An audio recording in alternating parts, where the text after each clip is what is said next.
دوستو، کیا آپ جانتے ہیں کہ اصحاب کہف کی تعداد کتنی تھی؟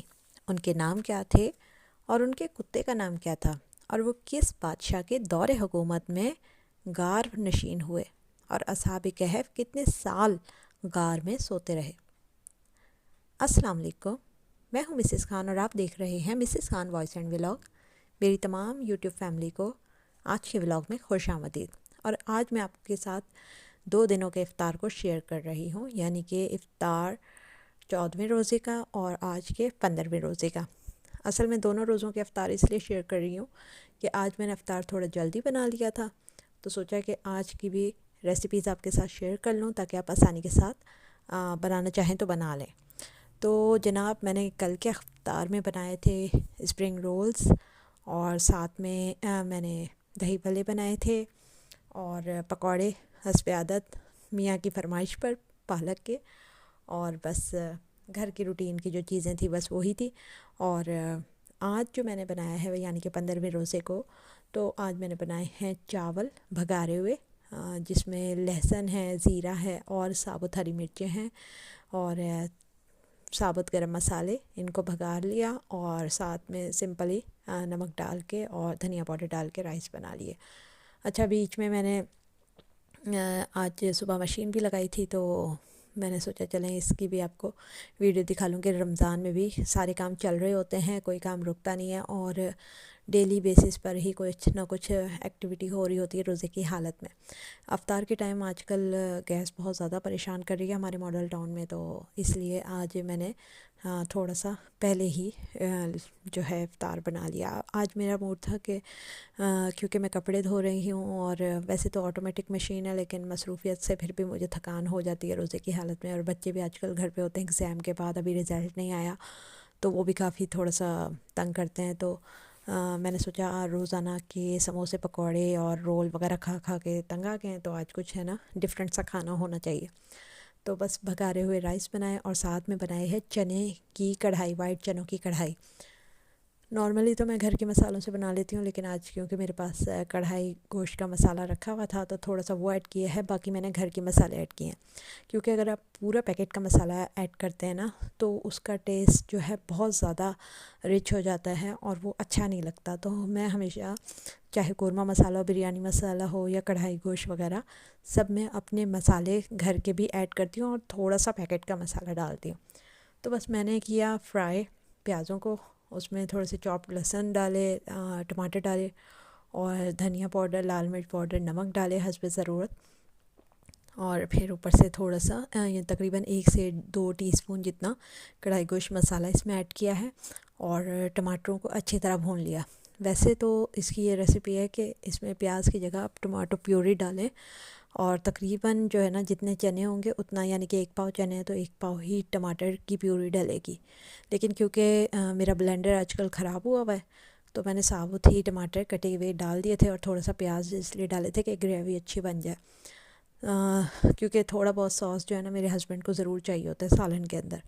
تو بس پھر یہ میں نے اچھی طرح سے بھنائی کر لی مسالے کی، اور پھر بوائل چنے تو میرے پاس ہمیشہ رکھے ہوئے ہی ہوتے ہیں، تو میں نے بوائل چنے اس میں ایڈ کر دیے، تھوڑا سا پانی ڈالا 1 کپ تاکہ وہ اور اچھے طریقے سے مسالے کے ساتھ پک جائے، اور جب وہ خوب اچھے طریقے سے 15 سے 20 منٹ پک گئے تو پھر میں نے اوپر سے اس میں ہرا دھنیا گارنش کر دیا، ہری مرچیں ڈالنا چاہیں تو وہ بھی آپ ڈال سکتے ہیں، اور اوپر سے پھر آپ چٹکی بھر گرم مسالہ ڈال دیں تو پرفیکٹلی چنے کی کڑھائی تیار ہو جاتی ہے۔ تو آج اس کے علاوہ چاول اور چنوں کے علاوہ میں نے صرف اور صرف دہی بھلے بنائے تھے، اور دہی بھلوں کی بھی ریسیپی جو ہے وہ ڈیفرنٹ ہے۔ اگر آپ لوگ کہیں گے کامنٹ میں کہ میں آپ کو وہ ریسیپی بھی دوں، تو نیکسٹ ولاگ میں آپ کو دوسرے اسٹائل کے جو دہی بھلے میں بناتی ہوں اس کی ریسیپی آپ کو ضرور شیئر کر دوں گی۔ تو جناب، اب اس کے بعد ہم چلتے ہیں آج کے لیسن کی طرف قرآن پاک کے حوالے سے، اور آپ لوگ کمنٹ ضرور کیا کیجئے کہ آپ قرآن پاک کا جو لیسن لے رہے ہیں وہ آپ کو کیسا لگ رہا ہے اور آپ کو کیا کچھ سیکھنے کو مل رہا ہے رمضان المبارک میں۔ تو جناب، آج کا لیسن ہے سورہ کہف کا، جو کہ مکی صورت ہے۔ اس میں 110 آیات اور 12 رکوع ہیں۔ اچھا، اگر میرا وائس اوور کے درمیان جو ہے سانس پھول جاتا ہے اکثر ایچ بی کم ہونے کی وجہ سے، تو پلیز آپ اس کو مائنڈ مت کیجیے گا۔ تو جناب اب ہم چلتے ہیں سورہ کہف کی جانب۔ اس سورت کی جو پہلی آیت ہے اس میں اللہ تعالیٰ کی حمد و ثنا اور نزول قرآن کا ذکر ہے کہ یہ قرآن پاک عدل و انصاف والی کتاب ہے اور جو کافروں کو اللہ کے عذاب سے ڈراتی ہے اور نیکوں کو جنت کی بشارت دیتی ہے۔ رسول اللہ صلی اللہ علیہ وسلم لوگوں کے ایمان نہ لانے یا ایمان کے محروم رہنے سے بہت پریشان تھے، کیونکہ سید عالم صلی اللہ علیہ وسلم رحمت للعالمین ہے۔ وہ نہیں چاہتے تھے کہ کوئی بھی انسان اللہ کے عذاب میں گرفتار ہو، اس لیے وہ تبلیغ دین کے ساتھ ساتھ دل سے ان کے ایمان لانے کے خواہش مند تھے۔ لیکن سرکش کافر کہاں ایمان لانے والے تھے، اس لیے اللہ تعالیٰ نے حضور اکرم صلی اللہ علیہ وسلم کو اس صورت میں بھی تسلی دی ہے کہ آپ ان بے ایمانوں کے ایمان سے محروم رہنے پر ہرگز غمزدہ نہ ہوں اور اپنی جان پاک کو اس غم سے ہلاکت میں نہ ڈالیے۔ اس سے آگے اس صورت میں اصحاب کہف کا واقعہ بیان ہوا ہے کہ وہ چند نیک لوگ تھے اور ایک ظالم بادشاہ دقیانوس کے دور حکومت میں رہتے تھے۔ دقیانوس انتہائی ظالم تھا اور لوگوں کو خود کی عبادت کرنے کا حکم دیتا تھا۔ یہ جوان ایک خدا کو ماننے والے تھے۔ حضرت ابن عباس رضی اللہ تعالیٰ عنہ کے بقول ان کے نام یہ ہیں: مکسلمینہ، یملیخا، مرتونس، سارینونس، بینونس، زوانونس، کشفی، تنونس، اور ان کا کتا کتمیر تھا۔ حضرت عیسیٰ علیہ السلام کے بعد اہل انجیل کی حالت ابتر سے ابتر ہوتی چلی گئی اور وہ بت پرستی میں مبتلا ہوتے چلے گئے، یہاں تک کہ دقیانوس نے اپنے مجسمے بنوا کر شہروں میں جگہ جگہ رکھوا دیے تاکہ ان کو سجدہ کیا جائے، اور نہ ماننے والوں کو وہ زندہ جلا ڈالتا تھا۔ ایسے میں یہ اصحاب شہر سے دور ایک غار میں جا چھپے۔ اصل میں مکسلمینیا دقیانوس کا داماد بھی تھا۔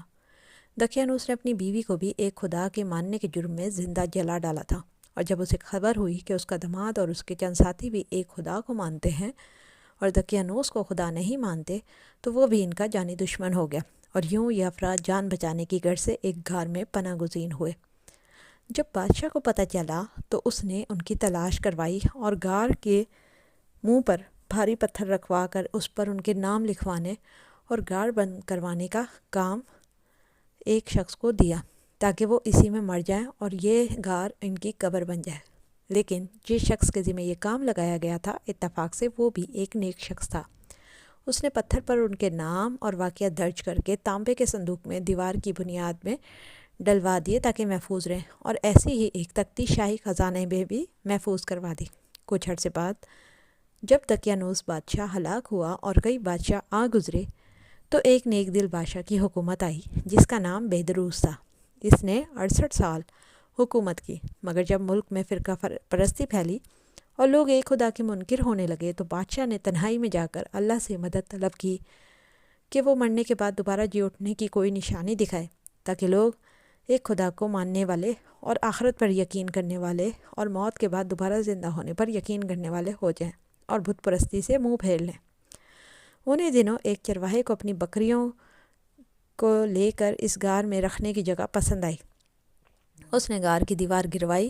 جیسے ہی دیوار گری، ان اصحاب کو سوتا دیکھ کر اس پر اور اس کے ساتھیوں پر ایسی ہیبت طاری ہوئی کہ دیوار گرانے والے بھاگ کھڑے ہوئے، اور کچھ دیر بعد یہ اصحاب حشاش بشاش اٹھے۔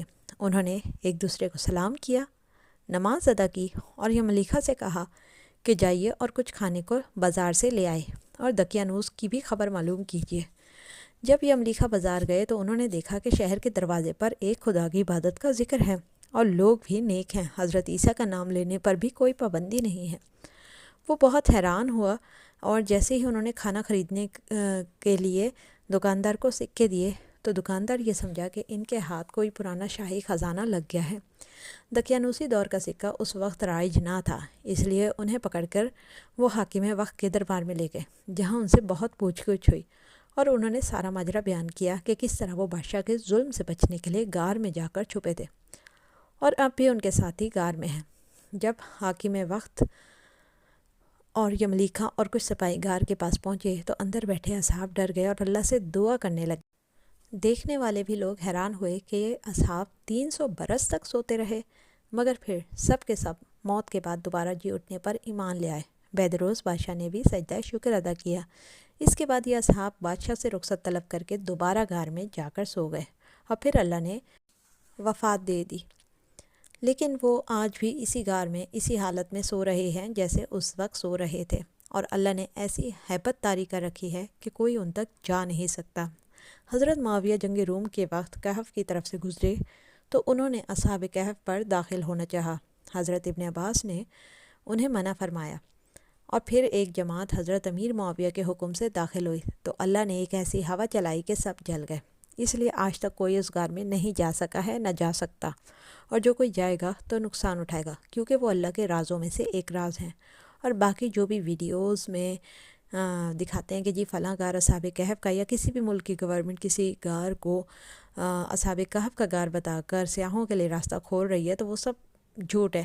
قرآن پاک کی روح سے اصحاب کہف کے غار تک کوئی نہیں جا سکتا، ان کے حفاظت کا ذمہ اللہ کے پاس ہے، اور ابھی تک کوئی وہاں تک نہیں گیا ہے۔ اور ویسے بھی اللہ کے ولیوں اور نیک لوگوں کے جسموں کو قبر کی مٹی نہیں کھاتی ہے، تو جتنے بھی ویڈیوز میں اصحاب کہف کی ہڈیاں دکھائی جا رہی ہیں غار میں سوئے ہوئے کی، تو وہ ہڈیاں ان کی ہو ہی نہیں سکتی، وہ سب فیک ویڈیوز ہیں اور غلط بیانی ہے۔